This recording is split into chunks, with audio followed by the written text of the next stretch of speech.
Guys মই সঞ্জীৱ চকলি ভৰিয়া সকলোকে পুনৰ এই নতুন ভিডিঅ'টি মাজলৈ আপোনালোকক স্বাগতম জনাইছোঁ।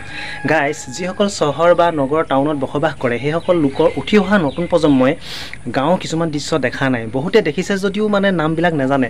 তো আজি মই এনেকুৱা দৃশ্য দেখাব বিচাৰিছোঁ, চাই আপোনালোকে খুবেই ভাল পাব। গতিকে ভিডিঅ'টি আপোনালোকে এৰি নাযাব, সম্পূৰ্ণ শেষলৈকে চাব।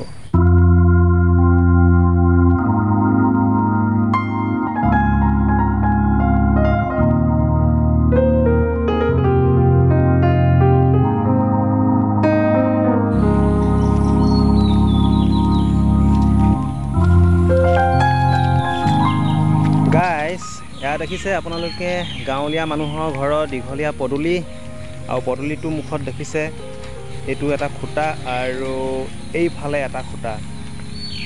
মই আপোনালোকক দেখুৱাইছোঁ, এই খুঁটাটো দেখিছে ইমান ধুনীয়াকৈ মানে মাটিত পুতি থোৱা আছে, আৰু খুঁটাটোৰ মাজত ফুটা কৰি থোৱা আছে, আৰু এই ফুটাটোৰ মাজতে বাঁহৰ ডাং ভৰাই দিছে। আৰু এইফালে এটি দেখিছে ফুটা, এই খুঁটাটোও মাটিত পুতি থোৱা আছে, আৰু ইয়াতো ফুটা কৰি বাঁহৰ ডাংকেইডাল ভৰাই দিয়া আছে।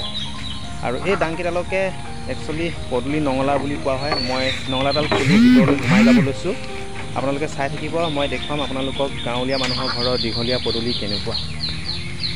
এয়া সোমাই গৈছোঁ। আপোনালোকে বাৰু এনেকুৱা গাঁৱলীয়া মানুহৰ ঘৰৰ দীঘলীয়া পদূলিত খোজকাঢ়ি পাইছেনে? নিশ্চয় আপোনালোকে কমেণ্ট কৰি জনাব। এয়া মই আহি পাইছোঁহি, আৰু এয়া দেখিছে ঘৰটোৰ আগত এখন সৰু চোতাল, এখন মানে সুন্দৰ সৰু চোতাল হয়।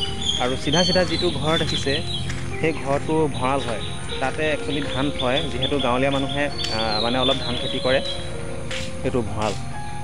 আৰু এইফালেদি দেখিছে পদূলি ফালেদি স্কুটি লৈ ঘৰলৈ আহি আছে, এয়া মোৰ বৰ্তা সৰু বোৱাৰী। এয়া দেখিছে।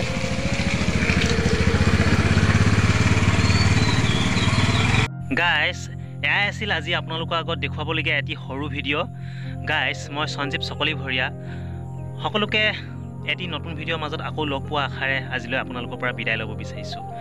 সকলোৱে দিনটো শুভ হওক, মংগল হওক, সকলোৱে মনোকামনাবিলাক পূৰণ হওক, সেই আশাৰে আজিলৈ বাই বাই।